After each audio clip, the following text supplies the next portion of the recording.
Idemo se odmah uhvatiti u koštac s novom obvezom za hrvatska poduzeća, a to je klasifikacija proizvoda KPD 225.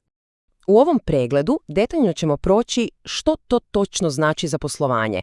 Posebno ćemo se fokusirati na primjere iz uslužnih djelatnosti, recimo od IT sektora i poslovnog savjetovanja pa do građevinskog nadzora. Principi su naravno isti za sve, ali primjena u uslugama može biti, pa recimo to tako, malo zahtjevnija. Proći ćemo zajedno kroz sve što je bitno. Krenut ćemo od osnova i toga kako pronaći prave oznake, zatim ćemo pogledati konkretne primjere iz prakse i na kraju riješiti one zeznute situacije koje mogu stvoriti probleme. Za kraj sve sažimamo u jednu praktičnu listu za provjeru. Dakle, krenimo od početka. Što je KPD 2025 uopće? Pa to je novi obvezni element za apsolutno sve e-račune koje se izdaju drugim poslovnim subjektima. U suštini radi se o sustavu koji standardizira kako prijavljujemo proizvode i usluge, a to je ključno za bolju statistiku i transparentnost na tržištu.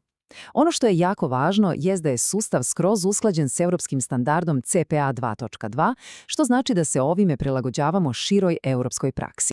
I da ne bi bilo nikakve zabune, ovo nije nekakva preporuka ili nešto što se može ignorirati. Od 1. siječnja 2026. godine ovo postaje temeljni dio svakog B2B e-računa. Dakle, to je stvarno fundamentalna promjena u načinu na koji se posluje. Sad, ovo se na prvu može činiti kao još jedna komplicirana birokratska prepreka, ali bez brige.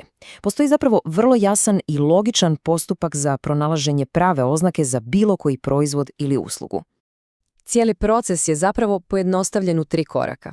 Krenete od svog sektora, nađete najprecizniju moguću oznaku, a ako zapne, onda je tu 3. korak koji je apsolutno ključan. Pogledajmo ga malo bolje. Službene smjernice su kristalno jasne.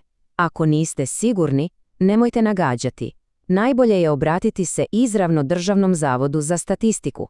Oni će dati ispravnu KPD oznaku i time ste sigurni da je sve u skladu s propisima. Nema potrebe da se samostalno tumače porezni zakoni.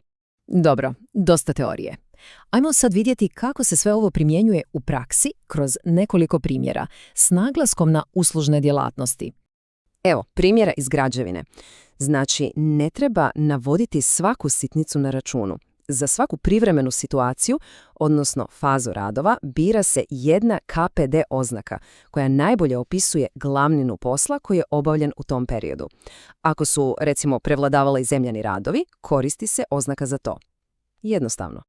A ovo je jedan sjajan primjer za sve uslužne djelatnosti, pogotovo za konzultante ili IT tvrtke. Čak i kad se radi o internim naplatama između povezanih firmi, svaka usluga mora imati svoju specifičnu KPD oznaku. Bilo da se radi o upravljanju projektom, marketinškoj kampanji ili računovodstvenoj podršci, sve mora biti precizno klasificirano. Idemo sad na one što ako situacije. Vrijeme je da razjasnimo neke česte nedoumice. Prefakturiranje, prolazne stavke i ostale posebne slučajeve koji mogu, izazvati glavobolju. Razlikovanje prefakturiranja i prolaznih stavki je apsolutno presudno. Možda je najlakše zamisliti ovako. Prefakturirani troškovi su kao da ste platili materijal za posao koji radite za klijenta. To je dio vaše usluge. S druge strane, prolazne stavke su kao da ste platili parking za klijenta njegovim novcem. Vi ste tu samo posrednik. Savršen primjer je špediter koji plaća carinu za klijenta. Ta naknada nije usluga koju špediter pruža, to je jednostavno prolazni trošak i zato ne dobiva KPD oznaku. Idemo pogledati još nekoliko brzih pravila. Recimo, ako se prodaje imovina tvrtke kao staro računalo ili auto, uvijek se koristi KPD oznaka iz područja trgovine, bez obzira čime se firma inače bavi. A s druge strane, odobrenja, odnosno kreditne note, uopće ne zahtijevaju KPD oznaku. I za kraj, ajmo još jedno ponoviti one najvažnije stvari koje treba zapamtiti iz cijele ove priče. Ovo je praktična lista za provjeru kako bi se osigurala usklađenost i izbjegle pogreške. Najvažnije od svega je zapamtiti. Naziv stavke na računu mora biti jasan i razumljiv klijentu, ali ne treba prepisivati onaj službeni, često komplicirani naziv iz KPD klasifikacije. To je veliko olakšanje. Rok se možda čini daleko, ali 1. siječnja 2026. doći će brže nego što mislimo. Najbolji način da se osigura gladak prijelaz je da se već sada krene s mapiranjem usluga i proizvoda na odgovarajuće KPD oznake. Stvarno, ne treba čekati zadnji tren. Priprema je ovdje ključ uspjeha i, na kraju krajeva, mirnog sna.